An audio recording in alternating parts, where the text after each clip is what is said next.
พามาแบบนี้อยู่ทางเฮือนน้องร้อยอีกพี่น้องเอ้ยซื้อปูนแล้วก็ดินบล็อกมาดินบล็อก10ก้อนทางอ้ายบ่ตูนมอบให้ซื้อแล้วก็มีปูนสอบหนึงพี่น้องเอ้ยพอใส่ก็เอาใส่รถจักรนั่นแหละมาพี่น้องเอ้ยก็ตอนเอามาก็บ่ได้ถ่ายพี่น้องเอ้ยเพราะว่ามันเต็มรถแน่รถจักรดินบล็อก10ก้อนพี่น้องเอ้ยโอเคพี่น้องนะมันถ่ายมานี่เด้อพี่น้องก่อนอื่นก็กราบทักทายสบายดีเด้อพ่อแม่พี่น้องเมื่อสุขุสุขคนพี่น้องว่าจะเป็นภายในหรือว่าต่างประเทศก็กราบสบายดีพี่น้องเข้าสู่ช่องบ่าวสายชาแนลคือเก่าคือเดิมพี่น้องเอ้ยมื้อนี้บ่าวสายมากับบ่าวมิกพี่น้องเอ้ยมากับอันนั้นบ่าวมิก2คนพี่น้องแต่ว่าทีมงานก็สิตามมาทางบางทีไอ้ตูนบ่ได้มาดอกมื้อนี้พี่น้องเอ้ยเพราะว่าคาลัมบ้านไปบ่เจ็บก็บ่าวสายกับบ่าวมิกก็ลุยต่อพี่น้องมื้อนี้กว่าสิตัดลังค่ามื้อนี้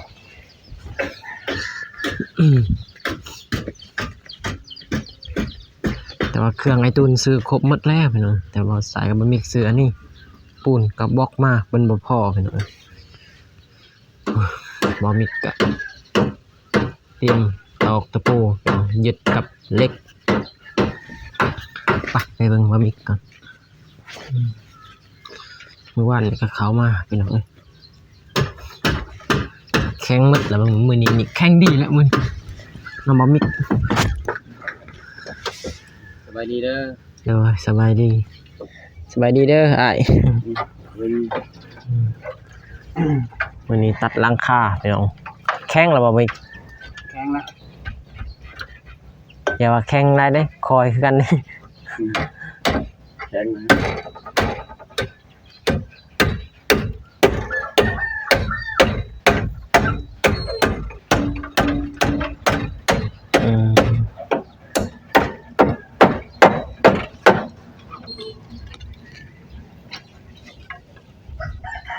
โอ้เห็นไหมโอ้โหนี่แปดเลยนะยาวโคตรจักโอ้โหบอกแปดเลย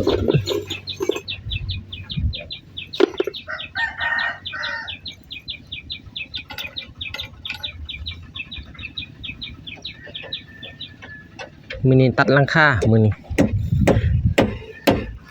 ตัดหลังคาใส่ปอกมื้อนี้กอพอดีกอปอกเลยแล้วมื้อ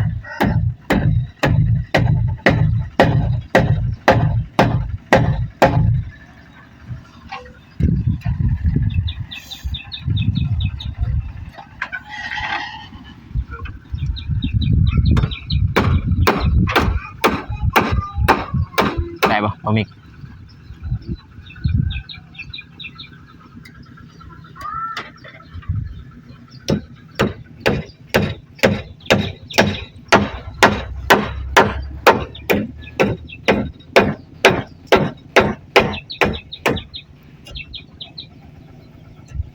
คอยเด้อ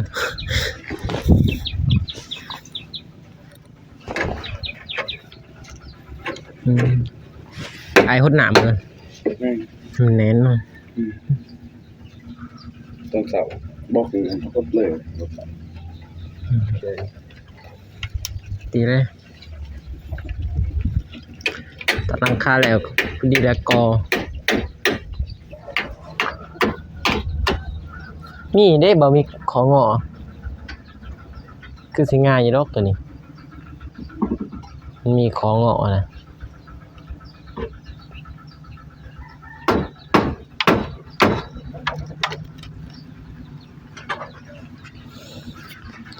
เดี๋ยวมาอัปเดตคือเก่ามื้อนี้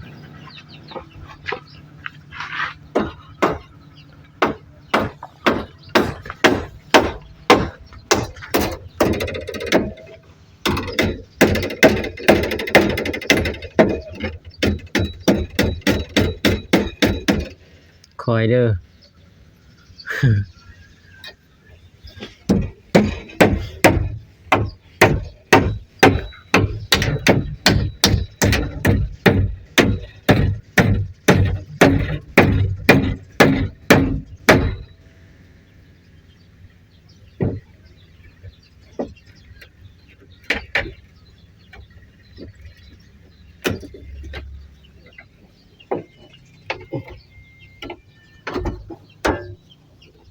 คันมีเหล็กลวดเนาะมัดอย่างนี้พอดี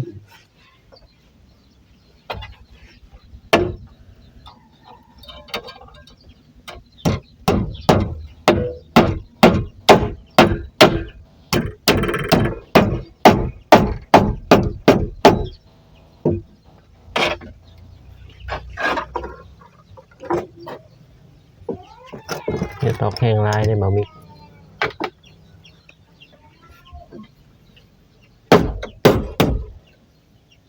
ตอกเบาๆนี่เด้อ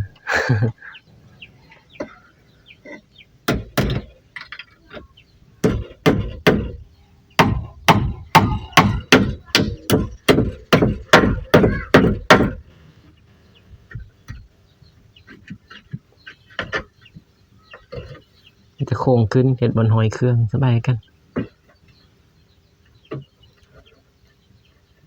ที่เป็นที่นั้นมันจะตอกแหลมใส่ดีกว่าได้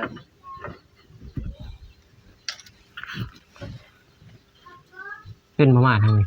ตามหัวอันใดบ่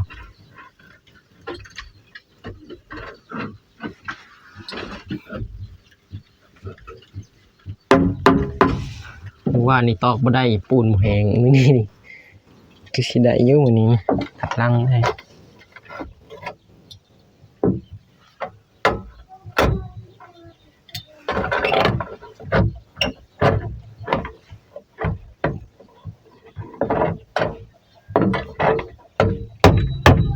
คอย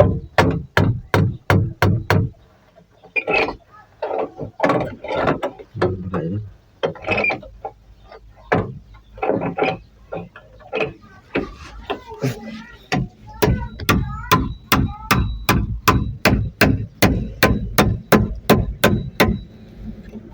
จามปูนอีก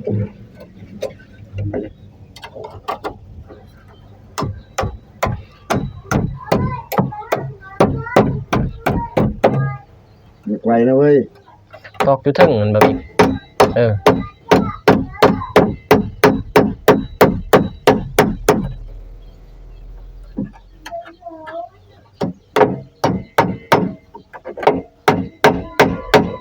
พ่อ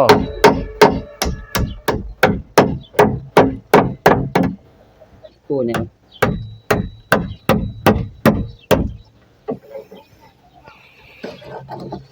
แห้งลายบ่ได้เด้ปูนก็บ่อยู่เด้ความแห้งเอานี่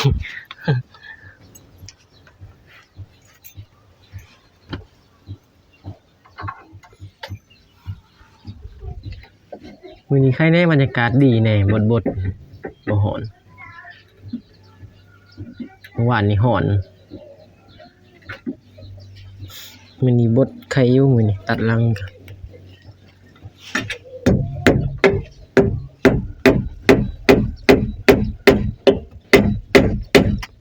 คอยนะ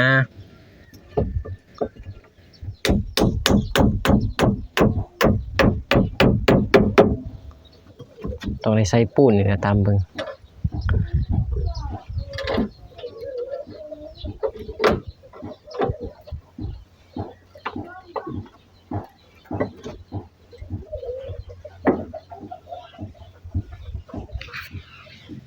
เห็นไหม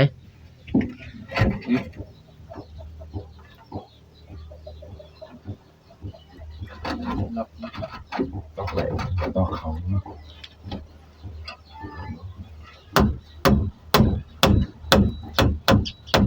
บ่ได้ดอก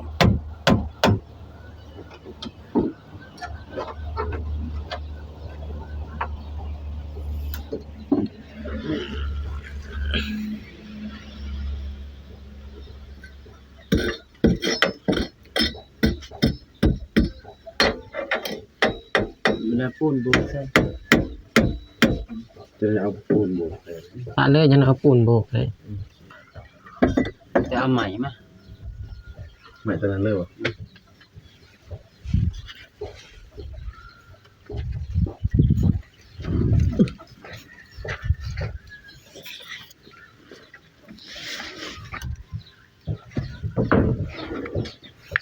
บ่ได้แทกเบิ่งบ่มีสังกะสีมันออกเท่าไหร่สมัยนี้เลยบ่ ส่วนหนึ่ง สาวเบิ่งละสาวเลยตามเบิ่ง ตัวเดียวเลยบ่ สัวเดียวเลยนี่เอาสังกะสีมาแทกก่อนบ่เอาสังกะสีมาแทกก่อนบ่ เอาเด้อแค่บ่สนิทนั่นสักทีได้แล้วข้าว เม็ดสาวเอ้านี่เม็ดสาวสังกะสีเม็ดเท่าไหร่สังกะสีอ้าย ได้นี่ไม่แม่นผม ลองแทกเบิ่ง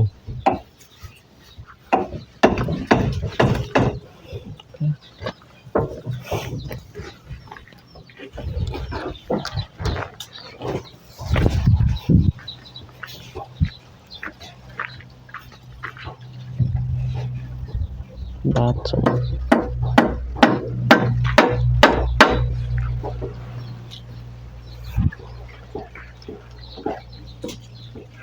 ต้องเอาพูนได้ก่อนบะมิก แค่ เอาหม้อถึงพุ่นหม้อล่างนี่ทำได้ก็ได้มันอยากสิตกประมาณจุก็บ่เป็นหยังนะต้องเอาหม้อถึงพุ่นหม้อถึงต้องจ้ำเลยหม้อถึงมีตอกใหม่ขาวจ้ำเลยเลย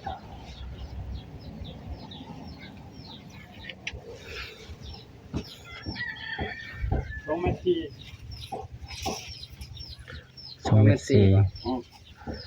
เอาอันนี้บ่แม่น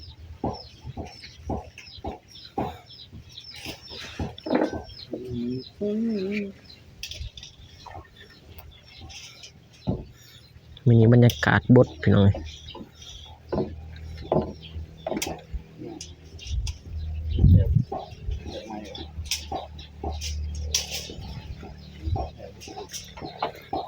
2 เมตร 40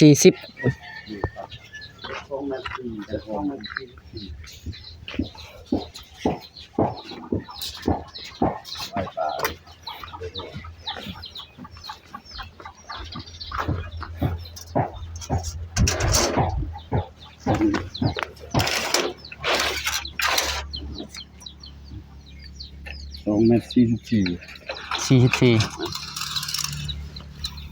เดี๋ยวเอาเม็ดไปพุ่นนะ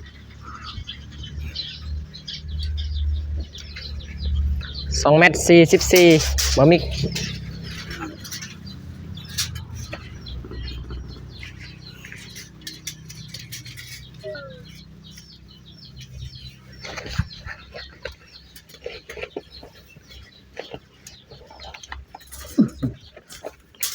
เขาเบิ่งในทางนานี่ต้องได้ตอกจ้ำเลยจุเลย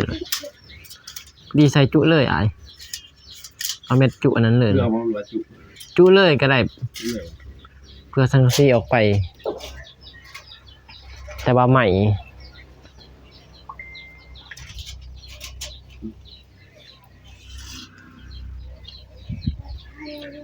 2 เมตรเท่าไหร่2 เมตรเท่าไหร่ ตัวเดียว สัวเดียว ที่ตัว ตัวเดียว มันได้สัวเดียวแล้ว2 เมตรนี่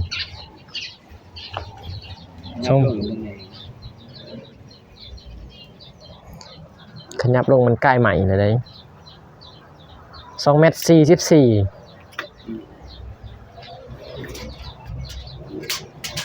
เยี่ยมฮะเยี่ยมใหม่นะ ตัวนี้วะ ทางนี้เอาเพียงใหม่เลยได้อยู่ เบื้องล่างนี่ก็พอดีสังกะสีสมิเลย พรีจุสนเลย ได้ มันบ่ได้ ต้องได้ตัดมันออก อย่างมามึงนี่มันเรือมันก็เรืออีกบางอันก็เรือน้อยเดียวสินะจุเลยว่าจัก จุเลย ตัวเดียวหันบ่พอ บ่พอแล้ว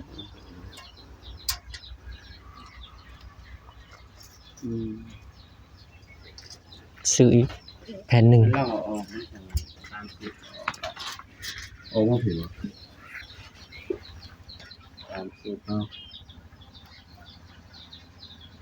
แผ่นหนึ่งได้อยู่ตัดครึ่ง แผ่นหนึ่งได้อยู่กัน ถ้ามันได้บ่ก็เอาลืม มันมีวะ ลืมเลย มันจะเป็นเรื่องสนุก อันนั้นเนาะ คำมันจุโผล่กับว่างามนี้ต้องได้อันนั้นอีกนะแผ่นหนึ่ง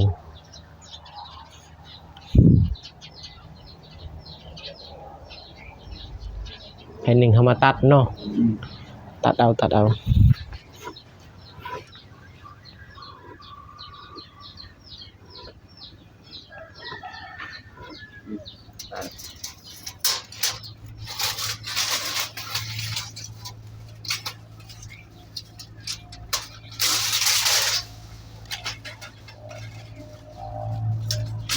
ออกระบบเนาะ โอเคพี่น้องมีแต่รอถ่ายอีกต้มนุ่งพี่น้องอัปเดตต่ออีกแต่ว่ามื้อนี้นี่ต้องได้มุ่งแน่นอนพี่น้องเดี๋ยวสิถ่ายอีกบ่มีเขาพูดใหญ่สะยั่วอยู่พี่น้องเอ้ยแท็กเม็ดโรตีบ่มี เอาอีกหน่อยหนึง เอาไปหน่อย ได้แล้วซื้อตามอยู่บนครับ เอาเม็ดบ่มี จะแทกล่องเอาแมทอีกเบิดมันเบิ่งบ่คลายจ้ะบ่คลายเบิ่งหรือว่าเอาเสือมันบ่อย่าง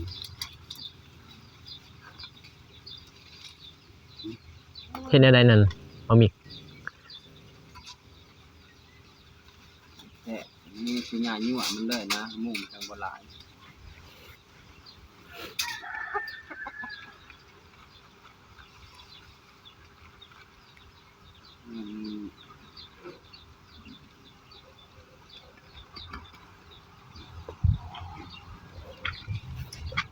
2 เม็ด67แตกเป็นมือเลย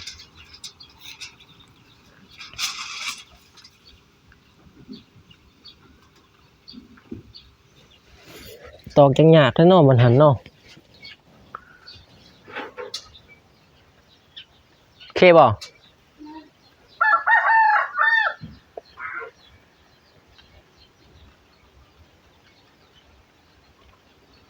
2 เม็ด73เนาะเงากลัว บ่จะเอาลงเบิ่งนี้ลายโพด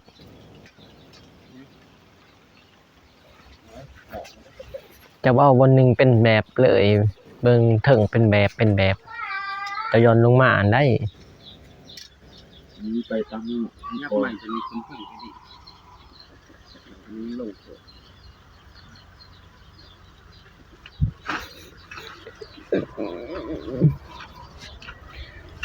จะเอาแบบลุ่มเป็นแบบอย่างบ่ได้นี่เอามีเข่าโพดตัวนี้นี่เข่านี่บ่มีตัวนั้นซื้อแล้วนี่โมนี่มันเข่ามานี่โพด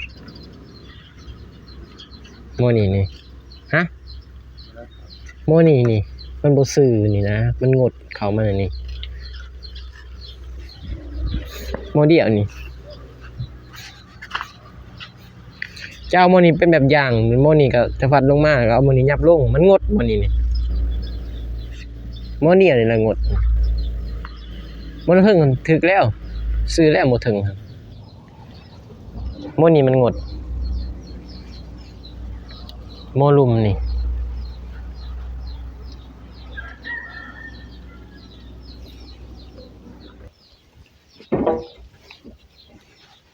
เจาะโผล่อีกแล้วใส่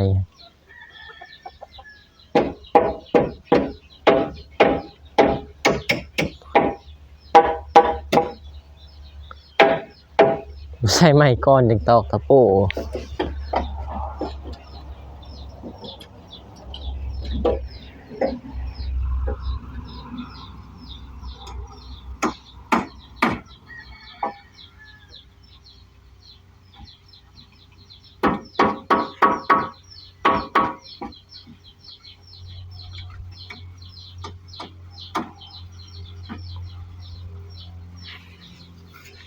ได้บ่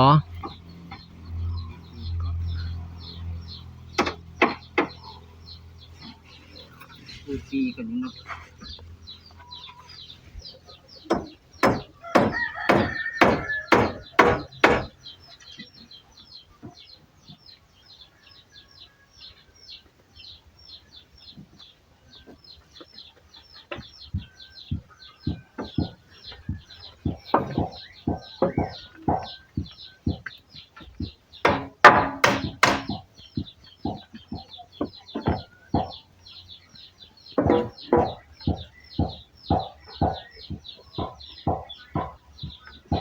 วันนี้บนต่อ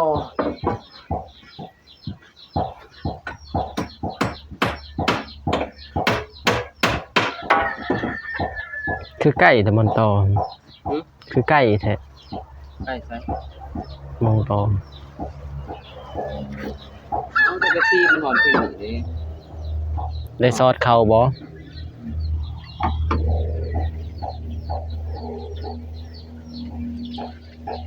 โอเคพี่น้องมีแต่ให้บ่มีอัปเดตต่ออีกพี่น้องตอนมุงหลังคาเดี๋ยวบ่ใส่ระยะเวลามันก็เหี่ยวยาวพี่น้องเอ้ยใส่จบคลิปก่อนเด้อพี่น้อง เจ้าหน้าที่แหละแหละ 20ป้ายนะพี่น้องเอ้ยแต่ว่าตอนมุงนี่เฮ็ดพี่น้องเอ้ยมีแต่ว่าตอนแล้วสิถ่ายอีกให้บ่มีโอเคพี่น้องก่อนอื่นก็ขอบคุณเด้อพี่น้องหมดทุกคนบ่ว่าจะเป็นภายในหรือว่าต่างประเทศก็สบายดีพี่น้องแต่ว่าพอกันใหม่คลิปหน้าเด้อพี่น้องคลิปนี้เบาทรายกับบ่มิกก็ขอตัวลาไปก่อนพี่น้องพอกันใหม่คลิปหน้าคลิปนี้ขอกล่าวคำว่าสวัสดีเด้อพี่น้อง